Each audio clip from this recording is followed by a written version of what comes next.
여러분 안녕하십니까? 정성산TV입니다. 현재 북한 김정은의 충격적인 발작 증세가 터졌습니다. 북한이 김정은 암살 시 자동 핵공격을 한다고 헌법에 강조했는데 네티즌들은 미국이나 이스라엘 등 제3국이 비밀 참수해버리면 어느 나라에서 암살한지 어떻게 알 것이냐며 하다하다 김정은이 이란 하메네이 참수가 두려우니 충격적인 발작 증세를 보이고 있다고 비난했습니다.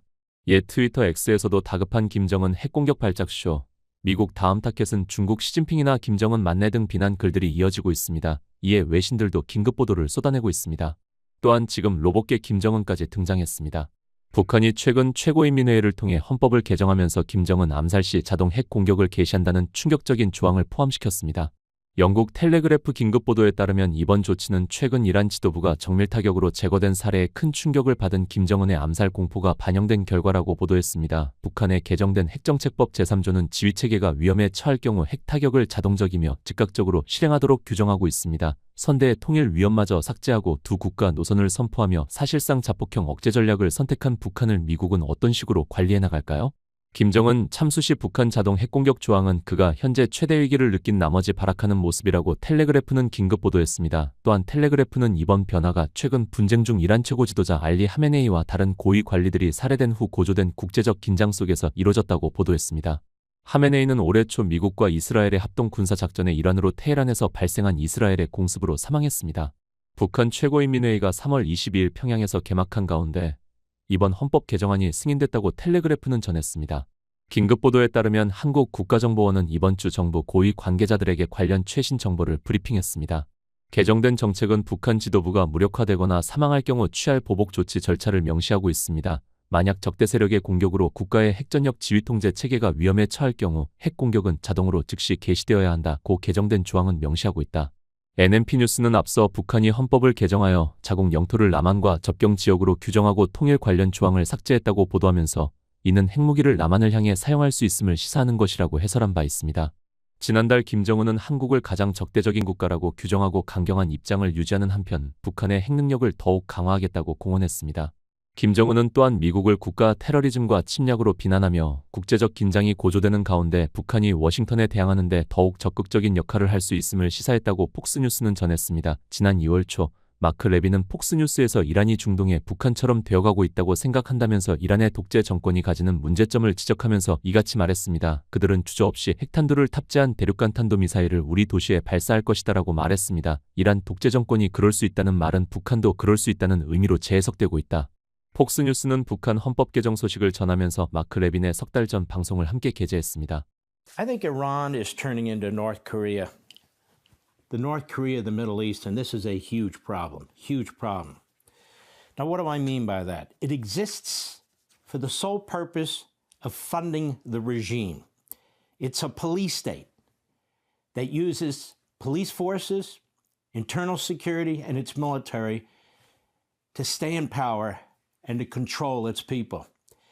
So they have death camps, torture prisons, murder people at will, and it's getting worse and worse and worse by the day. The fact that the media are absent for the most part, they have ignored the urgency of the moment. The immediacy of the moment doesn't mean it's not happening, and it is happening. And unfortunately, people seem to be getting used to it. Not there, but outside of there. And I'm here to tell you, I'm never going to get used to this. Those people are suffering from a complete lack of civil liberties, a destitute economy, and a nearly non-existent middle class. It used to have a very vibrant middle class.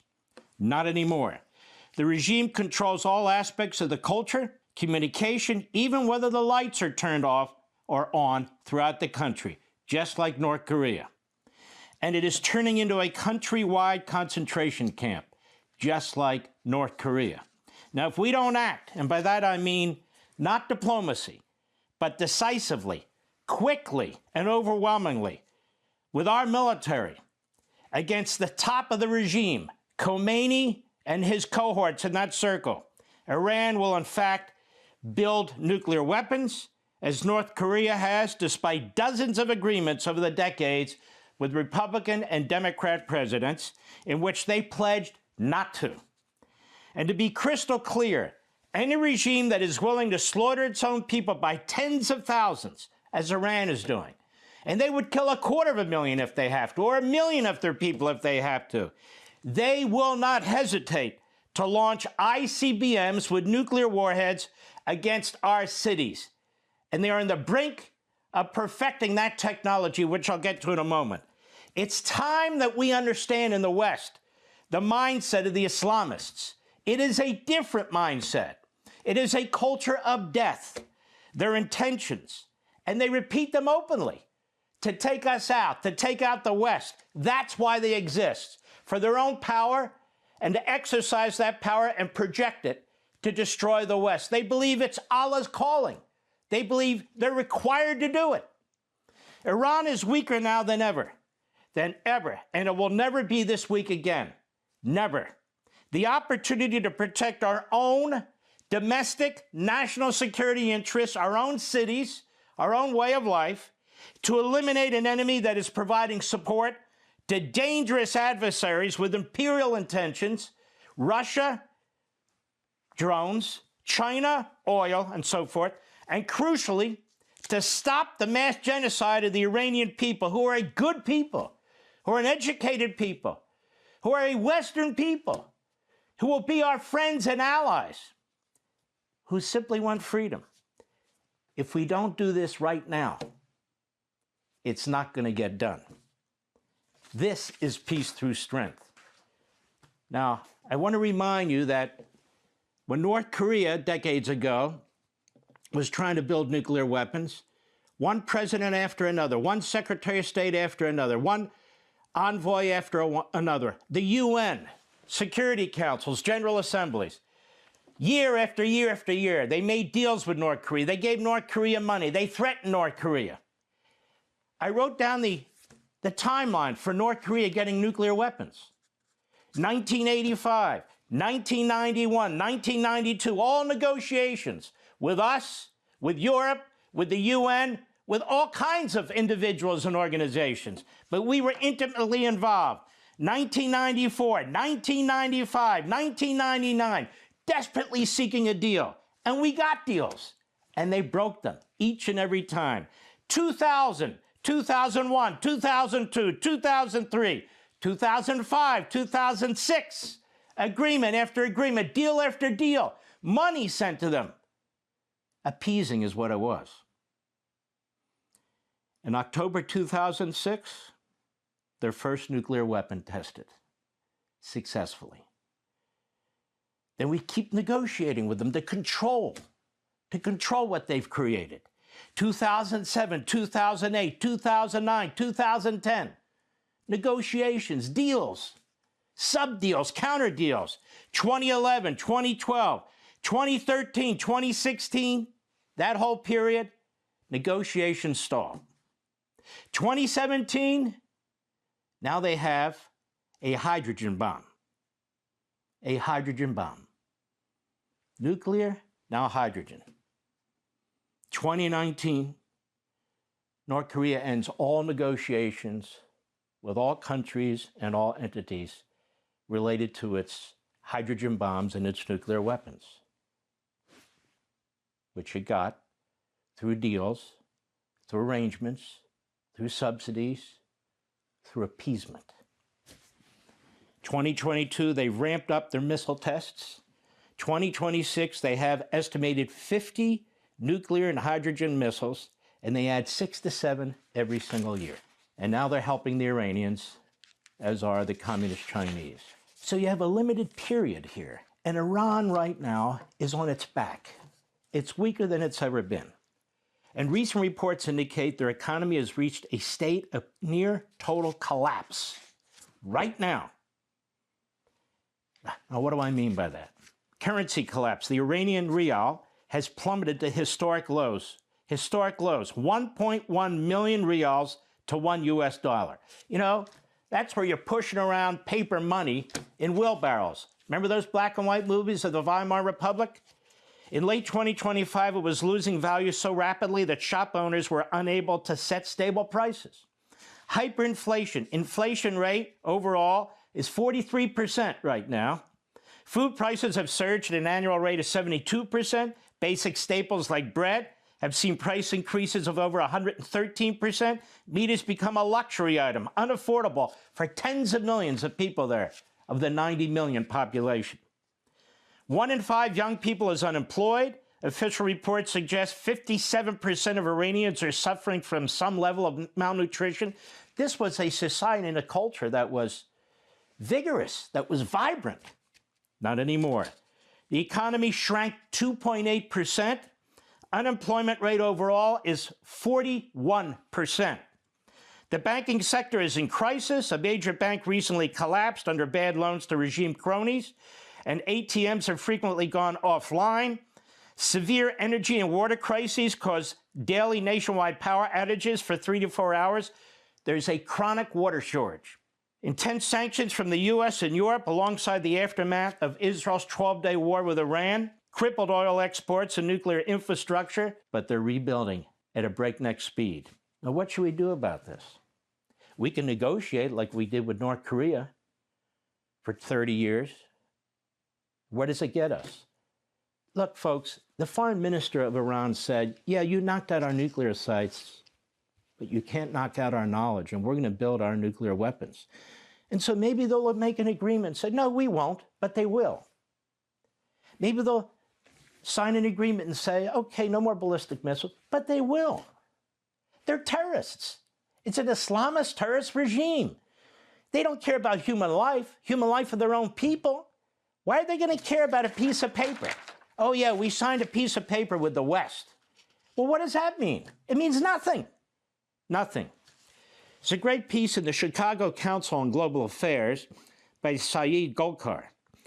And he writes in part, the protests are a direct challenge to the foundation of regime legitimacy. Protest slogans no longer call for reform or accountability within the system. They reject the system itself. The state's response, killing thousands of people in just 2 weeks, reflects leadership's panic. The response has been one of mass repression, not crowd control, repression. A regime confident in its authority does not resort to killing its citizens on this scale. Such violence signals fear of collapse, not strength. Protest slogans no longer call for reform or accountability within the system. They reject the system itself. What is happening in Iran is not merely a domestic human rights catastrophe. It carries strategic consequences that extend far beyond the nation's borders. If President Trump were to authorize a targeted U.S. military strike, and he has threatened to do, it would not trigger a regional war, but instead expose how weak and constrained the Islamic Republic has become. For years, U.S. policymakers have treated Iran as a powerful and resilient regional actor, a perception that has become increasingly outdated. Today's Islamic Republic is a regime under siege from its own society, surviving through coercion rather than consent. Its economy continues to deteriorate, and ruling elites are deeply concerned about the prospect of being overthrown by the Iranian population. But they won't be overthrown by the Iranian population because they're not armed. They're not armed. And so they murder them. They just murder them. The mass killing of protesters confirms that the regime views its own citizens as a primary threat. Fears that a U.S. strike would provoke Iranian retaliation misunderstand the regime's strategic reality. Iran is in no position to escalate militarily. Opening an external conflict amid sustained nationwide unrest would be extraordinarily risky, and any serious retaliation against the United States would invite an overwhelming military response at a moment when the Islamic Republic's coercive apparatus is already consumed by internal security demands. Time after time, Iran has prioritized regime survival over escalation, revealing strategic weakness beneath its defiant rhetoric. And today's regime is far more vulnerable than it was in 2020 and even last year. The ongoing protest wave has absorbed the attention and resources of the IRGC and the Basij, the Inner Circle, whose primary mission is now domestic control. Retaliation against the United States would be reckless and unlikely, as the Islamic Republic lacks both the operational capacity and the political confidence to respond forcefully. Time after time, Iran has prioritized regime survival over escalation, revealing strategic weakness beneath its defiant rhetoric. I'm not downplaying the danger. They talk about these drones, and they'd have a surge of drones and so forth and so on. And there are ways to deal with that. The Israelis dealt with it in their 12-day war against Iran, and we dealt with it too. And there are ways to deal with it. But a hard, fast strike against the top of the regime, the head of the snake, to try everything possible to take him out, his inner circle out, and to hit some of the main sites where the drones are being hidden, where a lot is known about them, and where these other military sites are, where a lot is known about them. A massive, systemic attack is what's needed. Or this isn't going to go away, or we're going to have a North Korea in the Middle East. A destitute people, impoverished and enslaved, but 90 million of them, and a nation that has now built a missile, an intercontinental ballistic missile that can go 10,000 kilometers. You know what that is? That's far enough to hit the east coast of the United States of America. And they're not going to stop unless they're stopped, because that's the mind. You know who's helping them? China. Those big transport planes that are coming, that's the fuel and so forth for more and more ballistic missiles. Let's say they have 2,000 ballistic missiles. What do you think they're going to have in 6 months? 10,000 ballistic missiles. Are we going to stop them then? Well, they're going to be stronger then. And more people will have been murdered and put down from the internal unrest that's taking place there. Their ICBM ambitions, Iran's ambitions, space program. They are advancing in their space program as I speak. And it indicates the Islamic Republic is also pursuing an intercontinental ballistic missile capability that can reach the continental United States, as we know. This is from the Great Hudson Institute. And China is a critical enabler of Tehran's ballistic missile production and ambitions, and cooperation between North Korea and Iran is going on as we speak. This ICBM I'm talking about, why do you think they fired it off with Russia's support into Siberia? To tell us, you can do whatever you say you're going to do. We'll make whatever deal you want to deal, or maybe we won't. What are you going to do about it? And while these systems would not pose an existential threat to the United States, even a limited ICBM capability would bring all of Europe and much of the continental United States within Iran's coercive reach. That sounds existential to me. And here's the story, and many stories about this 10,000 kilometer rocket they just fired off. It just shows you they're getting this information and help from the North Koreans, from the Communist Chinese. Russia's been assisting them too. And they are on breakneck speed to break out. As poor as this country is, they're using the economy of the country, what resources they have. Their people will starve, they'll imprison them, they'll slaughter them, but they will continue to fund their military machine, their satellites, their missiles, their nuclear program, unless they're stopped once and for all. And that is my point. Now, one of the other reasons to deal with this regime is it's one of the main providers of oil to communist China. China buys more than 80% of, this is from Reuters, of Iran's shipped oil in 2025, and Iran oil has limited buyers due to U.S. sanctions, so they sell more and more to communist China. That represented about 13.4% of the total 10.27 million barrels per day of oil it imported by sea. This is another reason to deal with this, ladies and gentlemen. Communist China, well, they'll negotiate too. Sure they will. People don't understand the Islamist mentality and the Marxist mentality are very similar. They overlap. They will sign deals, they'll make agreements for the purpose of delaying us, for creating a psychological hypnosis within our own country, within our own experts and so forth, that, okay, we have a deal, peace in our time. But for the communist Chinese, they look at the history of China and they count it by thousands of years. For the Islamists, they look at not so much their history, but their fundamentalist ideology, and they say, we have thousands of years. For both, the goal is to conquer and destroy. For both. That's why I talk about this Marxist-Islamist fusion. And more people are talking about it too. They talk about the red-green or the green-red combination. It's the same thing. as I've been talking to you for years. Iran is weaker now than ever before. However, it's not going to stay on its back. It will continue to slaughter its people.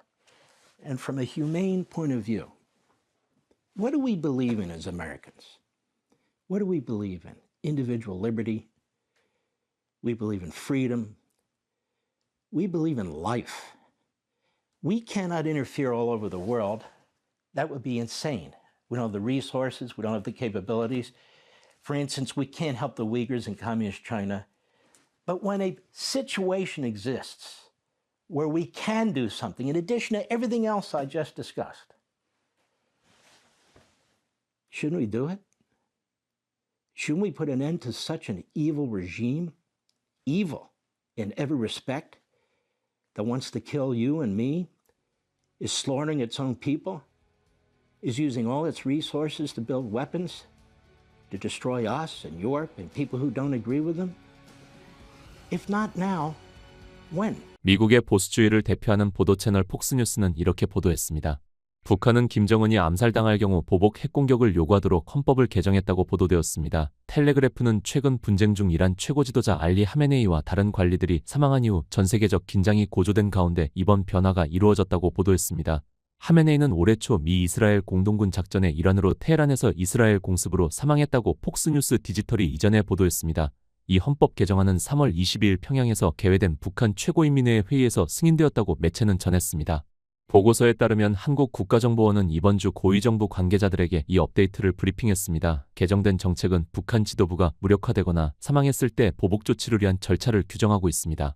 국가 핵무기에 대한 지휘통제 체계가 적대 세력의 공격으로 위험에 처한다면 핵 공격은 자동으로 즉시 개시되어야 한다고 수정된 조항은 명시합니다. 로이터는 북한이 헌법을 개정해 영토를 남한과 국경 접경으로 정의하고 통일에 대한 언급을 삭제했다고 보도했는데, 이는 김정은이 남북을 공식적으로 별개의 국가로 대하려는 움직임을 반영한 것입니다. 이는 북한이 헌법의 영토 조항을 처음으로 포함시킨 사례였습니다. 지난달 김정은은 한국을 가장 적대적인 국가라고 부르며 강경한 입장을 유지하면서도 국가의 핵 역량을 더욱 강화하겠다고 약속했다. 김정은은 또한 미국을 국가 테러와 침략이라고 비난하며 전 세계 긴장이 고조되는 가운데 북한이 워싱턴에 대한 반대 입장에서 보다 적극적인 역할을 할 수 있음을 시사했습니다. 북한이 핵무기 사용의 조건과 권한을 처음으로 헌법에 명시했습니다. 특히 김정은의 유고 등 유사시 핵사용 권한을 별도의 지휘기구에 위임할 수 있도록 규정하면서 최고 지도자가 없어도 핵보복은 가능하다는 메시지를 발신한 것이라는 분석이 제기됩니다. 북한은 지난 3월 최고인민회의 15기 첫 회의를 통해 개정한 헌법 제89조에 조선민주주의인민공화국 핵무력에 대한 지휘권은 국무위원회 위원장에게 있다고 규정했습니다. 이어 국무위원장은 국가핵무력지휘기구의 핵무력 사용 권한을 위임할 수 있다고 명시했습니다. 북한의 국무위원회는 청와대와 행정부의 역할을 하는 국정운영기구로 김정은이 국무위원장을 겸임하고 있습니다. 기존 핵보유국들도 군통수권자의 핵사용 결정 권한을 보장하고 있지만 북한처럼 이를 헌법 조항으로 명문화한 사례는 이례적이라는 평가를 받는다. 독재 국가인 북한이 최고 지도자의 핵 지휘권을 헌법에 못 박은 것은 핵을 체제 존립의 근거, 국가의 정체성으로 부각하려는 의도가 반영된 것이라는 해석이 나옵니다. 이번 개헌을 통해 핵은 김정은 체제라는 공식을 정립했다는 분석입니다. 그렇다면 김정은의 유고 시엔 북한의 핵무기 사용은 불가능한 것일까? 결론부터 말하면 그렇지는 않습니다. 북한은 이미 지난 2022년 9월 제정한 핵무력정책법 조선민주주의인민공화국 핵무력정책에 대하여에서 최고 지도자와 지도부의 의사결정 능력이 없는 상황에서 핵무기 사용이 필요할 경우 자동적으로 핵반격을 하도록 규정했습니다. 이 법의 3조 핵무력에 대한 지휘통제의 사망에는 국가핵무력에 대한 지휘통제체계가 적대 세력의 공격으로 위험에 처하는 경우 사전에 결정된 작전 방안에 따라 도발원점과 지휘부를 비롯한 적대 세력을 괴멸시키기 위한 핵타격이 자동적으로 즉시에 단행된다라고 명시되어 있습니다. 이번 개정 헌법에 핵 관련 내용이 들어간 것은 핵무력정책법의 취지와 정신을 부각하는 차원으로 볼 수 있기 때문에 헌법 개정과 무관하게 이미 김정은의 유고 시에 대한 북한 나름의 대응 방안을 마련한 셈입니다. 북한은 2023년 핵방아쇠라는 이름의 핵무기 작동 체계를 마련했다고 주장한 바 있습니다. 이는 핵무기 관리에서부터 핵무기 사용을 위한 작전 수립을 위해 개발된 것으로 보인다.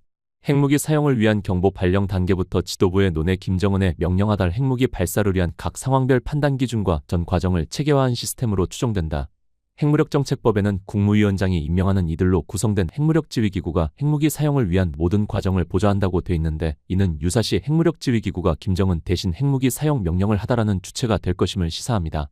이번 개정 헌법에도 북한은 국무위원회 위원장은 국가핵무력지휘기구의 핵무력 사용 권한을 위임할 수 있다라고 명시했습니다. 다만 핵무력지휘기구의 구성원 등 실체는 아직 구체적으로 드러난 바가 없습니다.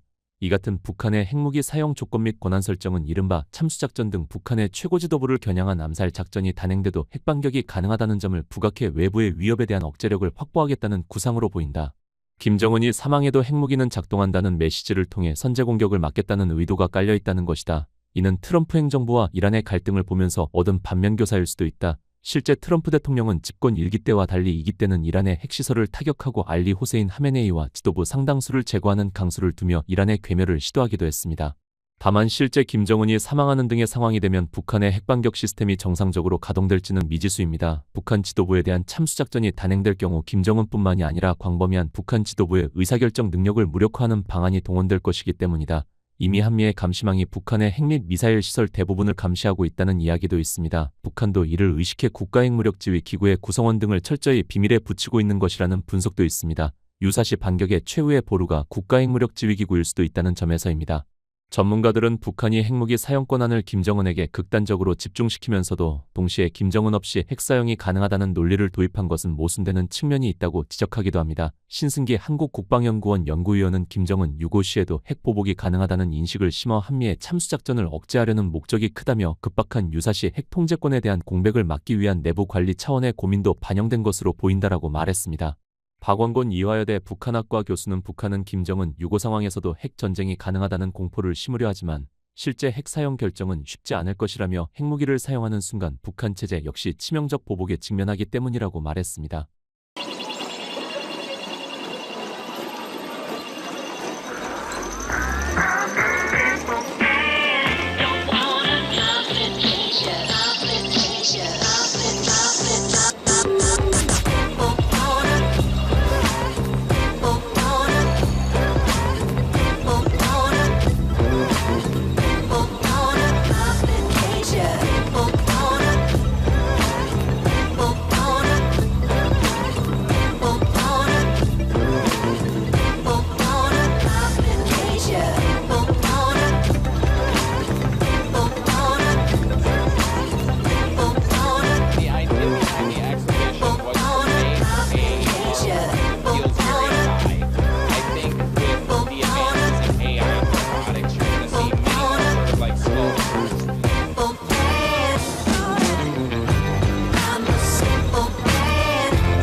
이번 소식 잘 시청하셨습니까?